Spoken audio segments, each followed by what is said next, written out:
Hey, hey, we're live. Uh, I didn't feel like setting up in my movie room today. Apologies. Um, kind of had a late night last night, so we're doing it right here in my living room. Kind of boring. I started off doing it here, and people were complaining like, "Your background's so boring." I was like, "I agree. When I watch these type of videos, I want to see something too. I need something to elude me to something else. Maybe everyone has ADD. Maybe I do. Maybe people just need constant and influx of things. With that being said, show must go on. We're here. We're now. It's happening. Let's talk about what I watched. First, the classic Caddyshack. So this is one of my favorite movies. No joke, I've seen this over 100 times, easy, and I think I can recite the dialogue as I'm watching it. Maybe that's embarrassing. I don't know. I've always really liked this movie. I golf. I'm not a huge golf guy though.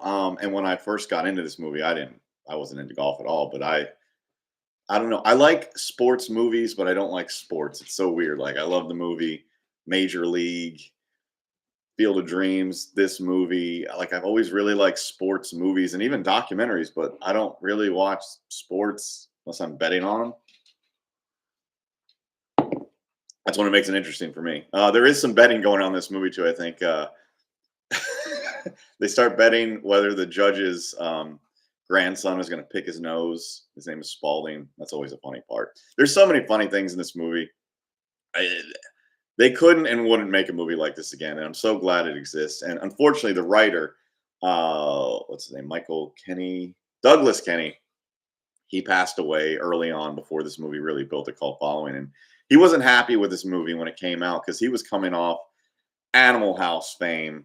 And that movie, was a smash hit. And Caddyshack kind of took a bit of time to get anywhere. So, to Douglas Kenny, this did eventually become a cult classic. Sequel, not so much. I watch it.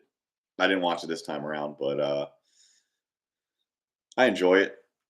Anyway, Caddyshack, Bill Murray, Chevy Chase, Ted Knight, Rodney Dangerfield in his breakout role. I think he's the funniest one of the bunch. He steals the show. If you've never seen it, check out Caddyshack. It's got to be available everywhere. All right, moving on. So after Caddyshack, if you don't want to watch Caddyshack 2, where do you go next? Second best golf movie, Happy Gilmore, full screen edition. Do they even make DVDs anymore? I mean, I don't know. It seems like that's becoming less and less. But anyway, this is the DVD special edition of Happy Gilmore. I enjoy this one, not as much as Caddyshack, but this is a fun movie. I know they just came out with made for Netflix movie or sequel rather. I have not seen it. I canceled my Netflix about a year ago. That's why I wish they still had like rental or buy stuff. I would buy it because I like it. I would check it out. But with that being said, Happy Gilmore, really fun movie. I think my favorite moment is probably when he teams up with Bob Barker and he gets into a fight with him. It's goofy, and Bob Barker's not. I don't want to say he's a bad actor, but he's not a great actor, so it comes off a little phony. But a goofy Adam Sandler. This is one of Adam Sandler's most popular, if not his most popular movie. I prefer Billy Madison over Happy Gilmore, but this would be my second favorite movie for him. Comedy movies. I really did like the movie Uncut Gems. I thought that was his best acting he's ever done. But his funny stuff, this and Billy Madison. Happy Gilmore. Check her out. Okay. All right. Kind of a weird jump to go from that to They Live. So this is the Steelbook. I had the DVD for the longest time, and I upgraded to this Steelbook Blu-ray. John Carpenter film stars Roddy Piper, Keith David, Meg Foster, Buck Flower. I feel like Dick Miller might have a cameo. I could be wrong. Don't quote me on that. This is a great movie. Great sci-fi. I think out of all of John Carpenter's movies, this one doesn't get the credit it deserves. This and Prince of Darkness. I don't think those were huge hits when they came out, but this is a great movie. And Roddy Piper, man, I don't know too many other acting roles that he's had, but he was a decent actor. That was a good pick, and I don't think he was the first pick for this movie. I remember reading about it. I don't know who was, but I think it kind of just landed on him, and he did a great job.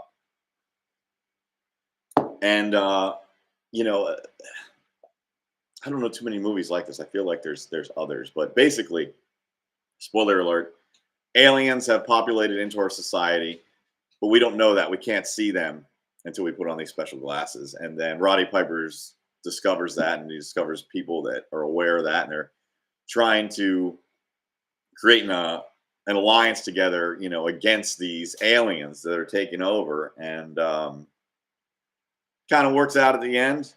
I wouldn't say it's a happy ending, but things work out for the humans. Really cool movie. I think I remember John Carpenter saying, they didn't have the budget that they needed to do this, and you can tell it's not as high budget as some of his other. I don't think it had the budget of the thing. The effects in this one are kind of but it doesn't matter. The story is really great. The story is what really sold it for me in this. But this is the Steelbook Blu-ray. I'm sure there's a 4K out now. I think I know there is actually, but I'm okay with this. There's a lot of special features on it too, man. You got the audio commentary with John Carpenter, Man vs. Aliens, interview with actor Keith David. I gotta watch this stuff. Independent Thoughts, interview with writer-director John Carpenter. Woman of Mystery, interview with Meg Foster. Watch, Look, and Listen, the sights and sounds of They Live. Looks like they talked to Alan Howarth, the one of the composers, and the original making of They Live. There it is. Check her out. So I got a little Carpenter kick there, and one of my favorites, Escape from New York. I've been watching this movie since I was a kid, man.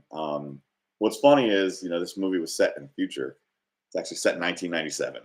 So, it kind of dates a little bit, but it still holds up to me, man. I enjoy this one. This is the DVD special edition. This is the only version I've ever had. And I couldn't tell you, what's on the 4K and the Blu-ray, but this is a really nice edition. And it works for me, man. It gets the job done. A lot of special features, 5.1 sound. I'm good with this. And one thing I noticed, I can't speak for this, but I'm just saying in general, and I started noticing this. Some Blu-rays will not have the special features that the DVDs had. And some 4Ks will not have the special features that the Blu-rays had. So I don't like getting lost in the system. And I'm not the guy who collects every, format either. So, I'm sticking with this. This is going to be the one that I have and keep and watch. And it's really good, man. I mean, what you're seeing on camera doesn't do it justice. It's kind of embossed right here. It's like kind of somewhat holographic, but not. I can't explain it. But Snake Plissken, one of my favorite characters too. Check her out. Okay, what's next? All right, so this is a Friends movie. This is Frost Park. This is my buddy Chris Lato's movie. I think it's his best directed movie. Subject matter kind of loosely based on the Seminole Heights serial killer. So that was interesting how they tied that in. And like I said, I think it's his best movie. Really. I'm not really into that, but I told him to put it into film festivals because I was like, it's that good, man. Like, you really got something here. So hit him up if you want a copy. I'm sure it'll be coming to streaming soon. It's Frost Park. Check it out. Okay, last but not least, I didn't watch a lot this week, but Daryl. This is the 4K Vinegar Syndrome release. I don't have a 4K player, so they come with Blu-rays, which is nice. And I want to say there's a nicer version of this with like a slipcover and whatever. So this movie I've been watching since I was a kid. Daryl, Flight in the Navigator, and Cloak and Dagger were my top 3 favorite movies when I was a kid. And I think it had a lot to do with all 3 of these child actors were about the same age as me, so I could really kind of relate to them, But this one's fun. So this is an experiment in early AI. Daryl is it's an acronym. What does it stand for? Man, I feel stupid now. But his name is an acronym. It's Data Analyzing Robot Youth Life Form. That's what it is. So Daryl is created in a lab. He's got a computer for a brain. He's not a real human, and he ends up being adopted by this family. And he's like the perfect kid, straight A student, great softball player. And this family loves this kid. And they find out he's a robot, and they don't understand. And Daryl gets confiscated back by the government, and then they want to tear him up into little pieces and analyze him. And they like that the experiment worked, but they're like, we want to create an AI for the army. We want an adult version of this. So like, there's no reason to have Daryl around.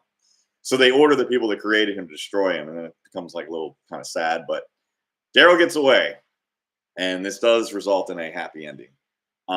With that being said, it was interesting watching this movie as a kid and an adult. Just seeing this, especially as a kid, watching this kid that's he's getting straight A's and hitting home runs, and he's just very intelligent, and it's you kind of looked up to him, was like, wow, I want to be like this kid. And now watching it, knowing how prevalent AI has become in our society, it's kind of freaky, because something like this back in the mid 80s was kind of unimaginable, just like in Terminator, say they can't invent something like that in 40 years. So Daryl, this is like child Terminator in a way. But I've always enjoyed this movie. Barrett Oliver is the star. You might have seen him, and probably most well known for the Never Ending Story movies, or I think he's only in the first one. Also, he's in Cocoon and Cocoon 2.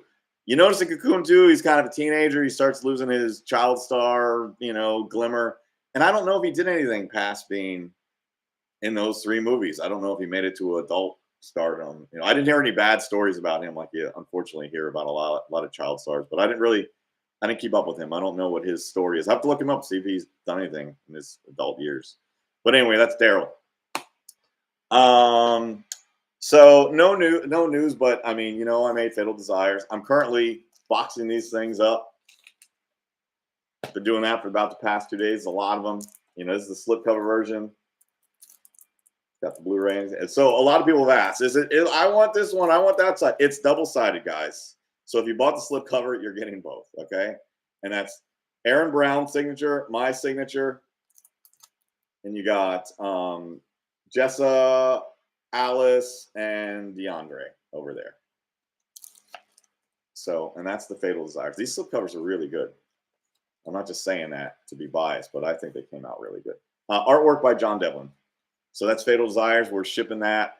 It's happening. My premiere is next week. If you're local, or even if you're not, you want to come down, September 24th at the Sunray Cinemas. Tickets are $10. Come on down. Check it out. See it on the big screen. Also, I recently launched Indiegogo for my HoboCop movie. That was supposed to come out last year, but we had a bad hurricane. Things got pushed back. And I don't like to do movies back to back, with Indiegogos, but show must go on. I had to do what I had to do. So that is pre-order. You can pre-order it. The movie's done.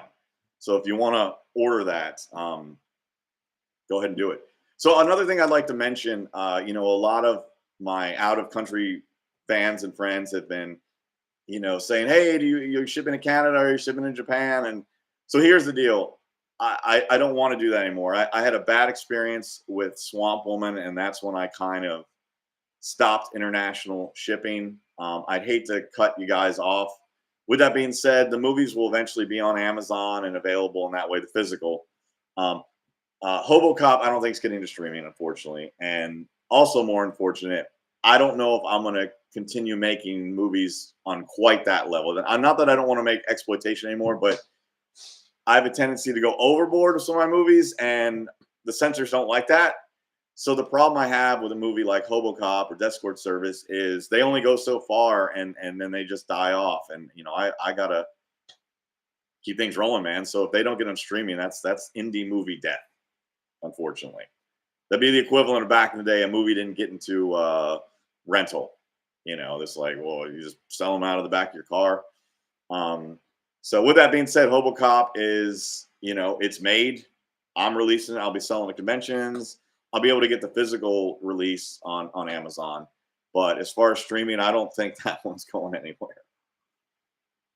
So that's HoboCop. Check it out. All right. Last but not least, I was recently gifted this from my buddy Joel Weinkoop. Just came in the mail. Just checked it this morning.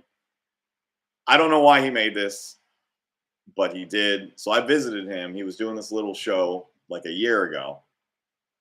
He was selling his stuff, and he was dressed as his character Ray Blast. And this picture was taken, and Joel decided to put it on a T-shirt. And that's it. Okay. And a few people have bought these. um, so if you want one, hit up Joel. He's got them. This is mine that I'll be wearing. Hey man, to each his own. Wear that T-shirt. Thanks, Joel. By the way. Okay, guys, that's it. That's this week's show. Promise next week we'll be set up back in the movie room. I'll have more reviews, but I had kind of a rough day yesterday, and I'm moving a little slow. And I got a big weekend. I'm doing a convention this weekend with Aubrey Fowler, UltraCon. Never been there. Palm Beach. We're gonna check that out. So I'll have my movies with me. So come check us out. We'll see you later.